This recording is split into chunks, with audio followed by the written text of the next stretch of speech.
So we're gonna make tiramisu, but before that we need to find the pot. The mocha pot that we have for over 20 years. The mocha pot that was poured for special occasions and gathering and never saw the light of day. You know, the mocha pot for guests that quickly turned into the mocha pots for tiramisu, for only making tiramisu. That mocha pot. Yes, that mocha pot. Let's start. Make an espresso. Don't listen to coffee connoisseurs and experts. There is a 78.3% likelihood of you getting a headache. Just follow the manufacturer instruction or an Italian advice on how to make an espresso.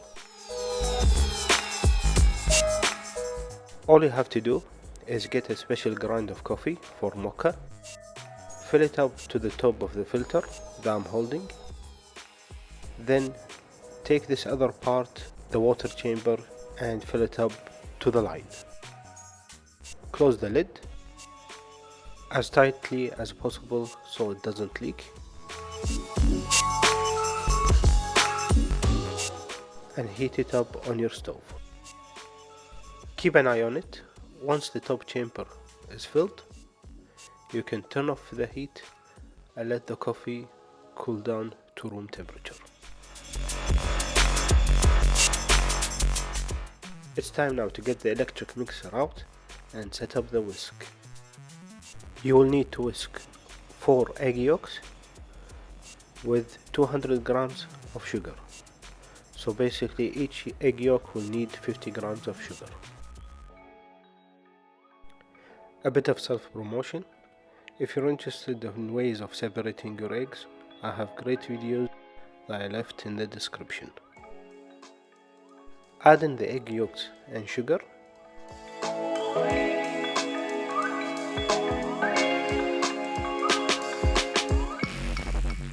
Whisk them on slow speed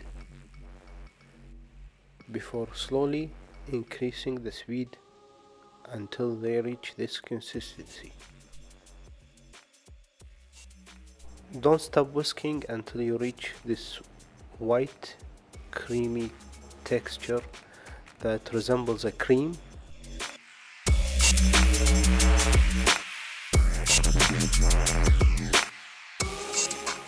It's time now to get the cheese. Good quality cheese. Mascarpone cheese. Try to fold in this cheese using a rubber spoon before getting it with a whisk.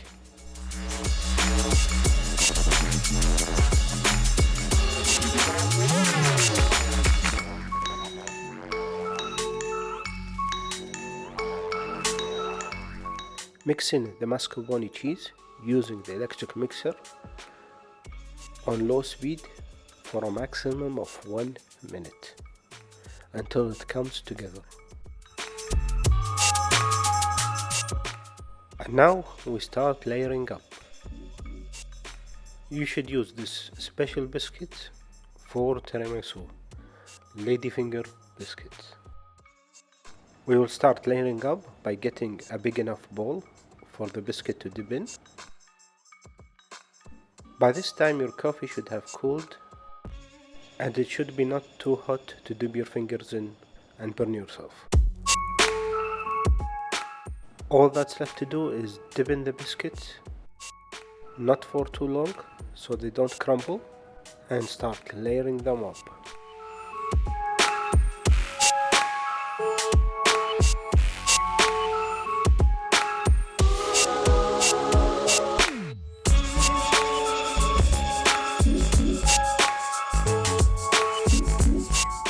When you reach this level, you have a choice to make.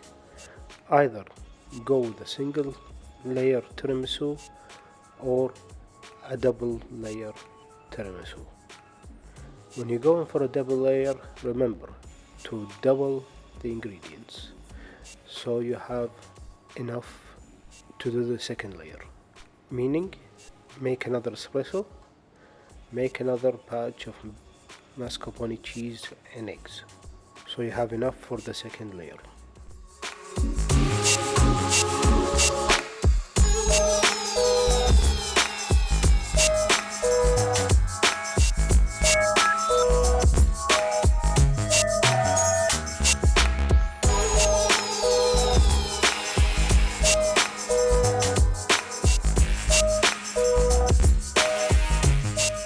Here I decided to go for another layer, but as you can see, I didn't cover it fully with the cream.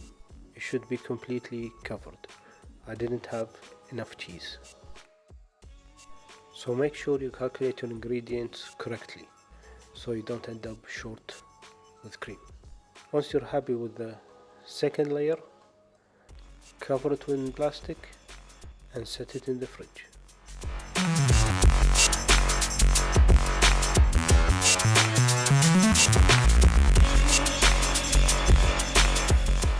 Your tiramisu should sit overnight in the fridge.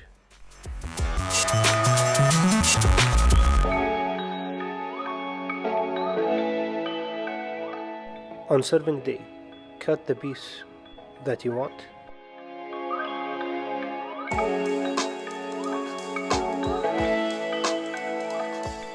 If you watched my videos before, you know that presentation is not my strong suit.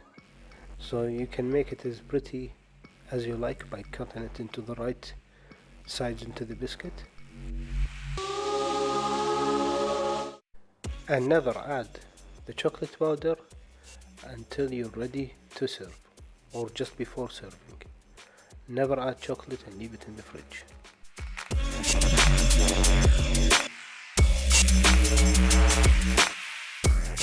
And this is your tiramisu. If you have any questions or comment, please feel free to leave them below. If you like this video, please consider giving us a thumbs up and subscribing to the channel and sharing the videos with your friends. See you on the next video.